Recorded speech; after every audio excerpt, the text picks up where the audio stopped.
All right, everyone wands at the ready because today we're diving deep into Chapter 9 of Harry Potter and the Sorcerer's Stone. Ooh, chapter 9. It's Harry's first year at Hogwarts, and The big one. this chapter's packed with so much stuff. Yeah. A disastrous flying lesson, a thrilling chase through the castle, and a face-to-face with a terrifying creature. So much happens in this chapter. It really sets up a lot of things for the rest of the book. It really does. I still get chills just thinking about it. Oh, for sure. So, you know what's fascinating about this chapter is that it really throws Harry headfirst into all these challenges. He's just got to figure it out. Yeah, and it really forces him to tap into skills and instincts that he didn't even know that he had. And that he doesn't even realize he has. Yeah. Until they're needed. Exactly. It's like a real turning point for him and his development as a character. Definitely. You know, and it all starts with the flying lesson. The flying lesson. I mean, come on, it's probably the most anticipated event for any first year at Hogwarts. Who hasn't dreamed of soaring through the air on a broomstick? I mean, it's kind of the first bit of magic we really see, you know, besides the letters and stuff. All right, it's like, wow. Yeah, like that's the moment. Yeah.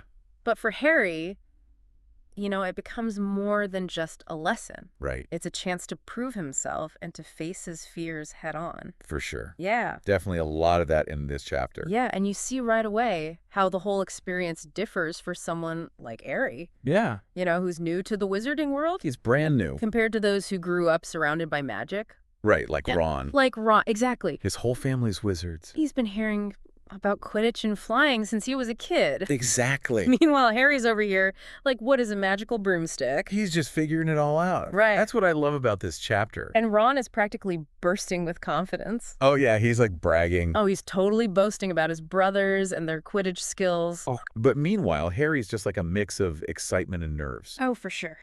Like he wants to do well, Yeah. but he also knows how much he doesn't know. Right. And then there's poor Neville. Oh, gosh, yeah. He is absolutely terrified. So scam. Like his fear is so palpable. Oh, yeah. And it really highlights how daunting this whole experience can be Oh, it's totally. for someone who's not used to magic. Like seeing a car stall out at the starting line of a race. Exactly. And remember how he takes off? Oh, yeah. Before Madame Hooch even gives the signal? Such a Neville move. I know, and he ends up soaring way too high, loses control, and then takes a nasty tumble, Poor guy. a broken wrist, and a lost remembrall. Oh, man, that's his grandmother's. Not the best start to a flying lesson. Not at all. And, you know, speaking of that lost remembrall, Yeah. that becomes a catalyst for the next big moment in the chapter. Oh, for sure. And, but, you know, for anyone who might need a quick refresher, Little reminder. the remembrall is that little smoke-filled ball that helps Neville remember things he's forgotten. It's a cool little device. It is. I kind of want one to Right? tell me what I'm forgetting. Me too. And, of course, it ends up in the hands of none other than Draco Malfoy. Of course it does. Leave it to Malfoy to seize the opportunity to bully someone. Always. And remember how he's taunting Harry, Oh, yeah. refusing to give it back? What a jerk. And that's when we see a glimpse of the Harry Potter who's going to face down Voldemort one day. Right. Madame Hooch explicitly told everyone to stay on the ground. Stay on the ground. But Harry, without a second thought, leaps onto his broom and takes off after Malfoy. I mean, what would you have done? Honestly. What would you have done? I don't know. I mean, it's such a defining moment for Harry. It really is. We see this instinctive bravery, Yeah. this disregard for rules when it comes to standing up for what's right. Like rules don't apply. Yeah. And it also showcases his natural talent for flying. Well, he's a natural. Remember that incredible dive he makes? Oh, yeah. Snatching the remembrall just inches from the ground. Like he was born to be on a broomstick. I know. Talk about a natural. Total natural. And of course, Professor McGonagall catches the whole thing. Busted. You can almost see the steam coming out of her ears. She's furious. Oh, she is furious because Harry directly disobeyed her instructions. Definitely. But there's also this, like, a glimmer of admiration in her eyes. You can kind of see it. Yeah. And she recognizes his raw talent. And instead of punishing him, She does something wild. she does something completely unexpected. Yeah, 1 minute he's expecting detention, maybe even expulsion. Right. And the next, he's being whisked away to meet Oliver Wood. The Gryffindor Quidditch captain. And guess what? He made the team. He's the new Seeker. Just like that. The youngest Seeker in a century. Talk about a whirlwind of emotions. I know he goes from rule breaker to star athlete in the blink of an eye. It really does happen that fast. I know, and this really boosts Harry's confidence Oh, for sure. and gives him this sense of belonging and purpose. It's like the Sorting Hat knew exactly where he belonged. Exactly, not just in a house, but on the Quidditch pitch. But on the Quidditch pitch. Now, for anyone who might not be familiar with Quidditch, Right. imagine basketball, but played in the air on broomsticks. Oh, that is the perfect way to describe it. It's fast-paced, super competitive, and full of magical twists and turns. Yeah, and the Seeker, which is the position Harry just got. The most important position. Their job is to catch the snitch. That tiny golden ball. That tiny, incredibly fast golden ball. Whoever catches it wins the game for their team. Talk about pressure. So much pressure. I know. And the Seeker needs incredible agility, sharp reflexes. And nerves of steel. Nerves of steel to succeed. It's a role that perfectly suits Harry, though. Oh, absolutely, with his impulsive nature and his courage. It's perfect for him. It is. But before we get too deep into Harry's Quidditch destiny, Right. let's shift gears for a minute and talk about this rivalry that's brewing between Harry and Malfoy. It's getting heated. It is, because this chapter is where it really starts to heat up. For sure. And Malfoy's arrogance is on full display here. Oh, yeah. After the whole Remembrall incident, he challenges Harry to a wizard's duel. Like Harry even knows what that is. Right, he's assuming Harry's some clueless newbie. Who wouldn't know a stunning spell from a tickling charm? Exact. Talk about underestimating your opponent. Big time. But luckily, Ron stepped in. Ron jumps in to be Harry's second. Even though he's just as clueless about dueling as Harry is. I know. Classic Ron. The concept of a second in a wizard's duel might seem a bit odd. It's kind of weird, right? Yeah, but think of it like a best man at a wedding. Okay, I can see that. They're there to support the dueler, make sure everything's fair, Yeah. maybe offer some advice or a pep talk. Well, a little hype, man. Right. It's all a bit more ceremonial than practical at this point. Especially since neither Harry nor Malfoy knows enough magic to do any real harm. Ron's idea of just throwing the wand and punching Malfoy's probably more effective. Oh, that's classic Ron. Always ready with a good punchline. Always. Even in the face of a duel. I know, but leave it to Hermione to be the voice of reason. Of course. She's trying to talk them out of it, worried about getting caught and losing house points. She's always the responsible one. Always thinking about the rules and consequences. Yeah, which is admirable. Oh, totally. But in this case, her attempt to stop the duel backfired. Oh, it totally does. Big time. Remember she gets locked out of the Gryffindor common room? Because the fat lady portrait decided to take a nighttime stroll? Talk about bad timing. Seriously, you try to do the right thing. And you end up stranded outside your own common room. Exactly. So what does Hermione do? She joins them, She joins the boys on their midnight escapade. whether they like it or not. I love it. It's like fate pushing these three together, I know, it's like setting the stage for the inseparable trio they'll become. and their adventure is just beginning. Oh, it is, and it's about to take some seriously wild turns. Colette. Okay, so we left off with Harry, Ron, and Hermione sneaking out for this midnight duel. Which did not go as planned. No, it did not. They end up dodging grumpy caretakers Yeah. and mischievous poltergeists and... On a three-headed dog? Oh, yeah, that too. They end up in all sorts of hidden corners of Hogwarts. Classic Hogwarts. It makes you wonder, is it even possible to have a quiet night in this castle? I don't think so. Probably not. Every time they try to sneak out somewhere, it's like an adventure. Right. Well, it seems like adventure finds Harry and his friends at every turn. Oh, it does. But it's like you were saying before. Yeah. This isn't just a series of random mishaps. No, Rowling is using these events to reveal key aspects of their characters for sure. and to lay the groundwork for the bigger mystery that's unfolding. Exactly. So you know there's a purpose behind all this chaos. Always. And speaking of chaos, Mm. their attempt to sneak out to meet Malfoy for this duel Oh, yeah. turns into this wild goose chase through the castle. They are running all over the place. I know they bump into Filch and his cat, Mrs. Norris, like a dozen times. At least. It's almost comical. That's like a cartoon. I know, it's like, how many near misses can they have? Right. It's like a classic slapstick routine. Yeah, with doors slamming, suits of armor clattering. And Filch's coughs echoing through the corridors. I know. But even with the humor, there's this growing sense of tension. Yeah, they're not just pulling harmless pranks anymore. These are serious school rules. And the consequences could be severe. Big time. And then on top of that, it's not just Filch they have to worry about. Oh, no. Remember Peeves? That mischievous little poltergeist. He's always up for stirring up trouble. Always. He basically sabotages their escape. I swear that poltergeist has a sixth sense. I know, like he knows when students are trying to get away with something. Yeah, he just pops up at the worst times. I know Peeves represents this unpredictable, chaotic element of Hogwarts. For sure. Like magic can be wondrous and disruptive at the same time. Yeah. And even with this near constant threat of getting caught, Harry, Ron, and Hermione manage to evade both Filch and Peeves. They're getting good at this. Right. They're showcasing this growing teamwork and resourcefulness. Like, they might not be expert wizards yet. Right. But they're learning to think on their feet and rely on each other. And they end up hiding in the trophy room. Oh, yeah, they think they finally lost Filch. Thinking they've finally shaken off their pursuers. But of course, who shows up? Filch himself. He's like a bloodhound. Right, like he can smell trouble. Or maybe it's just Harry and Ron's terrible hiding skills. You could be it too. So, of course, they're forced to flee again. Those poor suits of armor. I know, and they crash through the suits of armor. Knocking over trophies. And eventually they stumble through this hidden passageway. Into the forbidden corridor. It's pure chaos. But it highlights their quick thinking. Yeah. And their ability to adapt.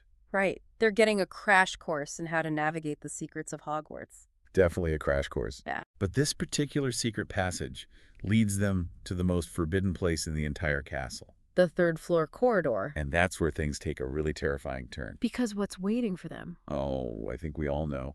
The three-headed dog. A giant, monstrous, three-headed dog. Fluffy.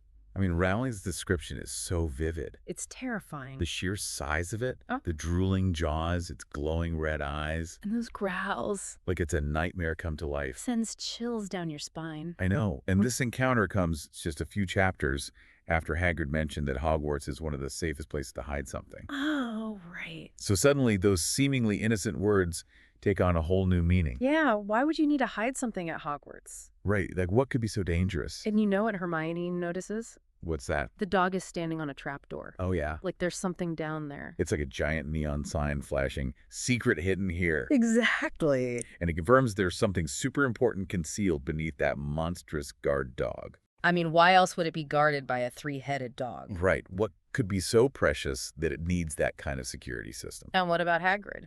Oh yeah, we know he has a soft spot for dangerous creatures. But you wouldn't bring something that dangerous to Hogwarts. Right, like there's definitely more to this story than meets the eye. For sure. But before we get too lost in speculation about what's hidden behind that trapdoor, Right. let's talk about the duel that never actually happened. Oh, yeah. Harry never faces off against Malfoy. Because Malfoy set them up.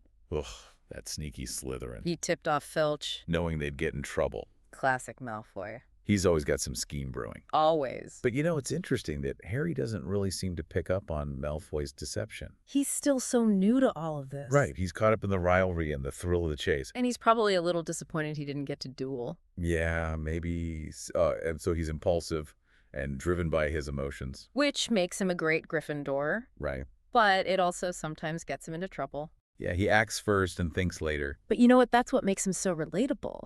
Yeah. He's not a perfect hero. He's learning as he goes. He makes mistakes, he gets carried away, and he learns from his experiences. He's learning to be a wizard and a teenager at the same time. Talk about a steep learning curve. I know, but even though the duel was a bust, this whole night wasn't a total loss for Harry. In fact, it led to a pretty amazing opportunity It did. that would change his life at Hogwarts forever. Yeah, we're talking about the Gryffindor Seeker position. That completely shifted the direction of his night. And his whole Hogwarts journey. It's a monumental moment for Harry. He's the youngest Seeker in a century. I know it's a testament to his talent and his courage. For sure. It's like everything that happened, the flying lesson, the chase through the castle, the encounter with Fluffy, It all led to this. like it was fate. Or maybe just Rowling's brilliant plotting. Right, pushing him toward his destiny on the Quidditch pitch. It's like it was meant to be. And Quidditch becomes a huge part of his life at Hogwarts. It gives him an outlet for his abilities. Yeah, a sense of belonging. A way to face his fears and rivals. Right, it's more than just a game. It's a metaphor for life. Yeah, the challenges, the perseverance, the thrill of chasing your dreams. Even when things are tough. And you know what? What? Quidditch is just plain fun. Oh, for sure. Who wouldn't want to soar through the air on a magical broomstick, Right. chasing after a tiny golden ball? It's pure magic. It captures the spirit of adventure, competition, and teamwork. That's at the heart of Harry Potter. And for Harry, it becomes more than just a game. It's a way to prove himself. To find his place in the wizarding world. And ultimately to confront his destiny. So as we wrap up this part of our deep dives, Okay. we've got Harry soaring to new heights as the Gryffindor Seeker, Yeah. a three-headed dog guarding a mysterious secret, Right. and a rivalry with Malfoy that's only going to intensify. Oh, that's not going away anytime soon. So what could possibly happen next? You'll have to wait for part 3. Stay tuned for part 3, where we'll explore the lasting impact this chapter has on Harry's journey.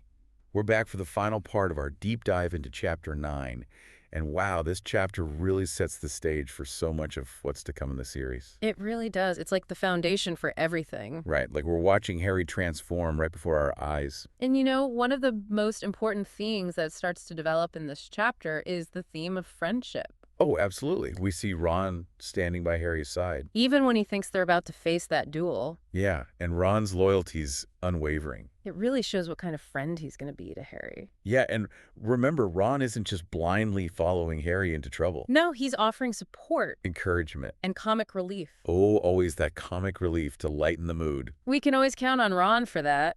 Right. And let's not forget about Hermione. Oh, yeah, she ends up joining the adventure. Even though she didn't want them to duel at all. I mean, she's a stickler for the rules. But she's loyal to her friends. And that's more important. Her loyalty trumps her fear of getting into trouble.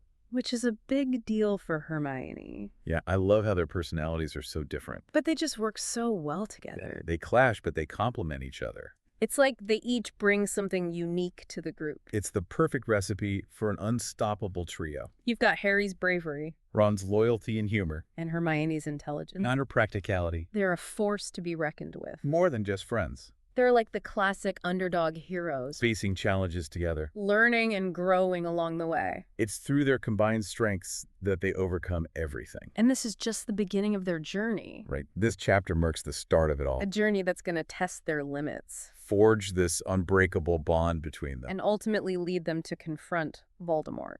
So as we wrap up our deep dive into Chapter 9, okay, let's reflect on what we've learned. What stands out to you? Well, we've seen Harry discover his talent for flying. He is a natural. Face his fears and earn a spot on the Quidditch team. The youngest seeker in a century. And we've seen the start of a powerful friendship. That's going to change everything. And of course, we stumbled upon that mystery. Guarded by Fluffy. Right, which hints at this darker force at play. Yeah, there's definitely something going on. This chapter reminds us that even in a world of magic and wonder, it's the human connections. The choices we make and the courage we show that matters. Yeah, facing your fears. Finding your strength. And finding your place in the world. Even if that world has talking portraits and mischievous poltergeists. And three-headed dogs. I'm left with a sense of excitement. Me too. I want to know what's behind that trapdoor. What secrets are hidden at Hogwarts? How will Harry, Ron, and Hermione figure it all out? So many questions. Right, and I bet you're wondering the same thing. Oh, yeah. So keep those questions in mind as you continue reading. See if you can find the clues. Because they're there. Rowling's so good at hiding them in plain sight. The answers are within the pages. And the mystery gets deeper with every chapter. The stakes get higher, and the magic unfolds. Keep reading. Keep exploring, and keep the magic alive. That's what it's all about. Well, that brings us to the end of our deep dive into Chapter 9. It's been fun. It has. Until next time, happy reading. And may your adventures be filled with magic. And mischief.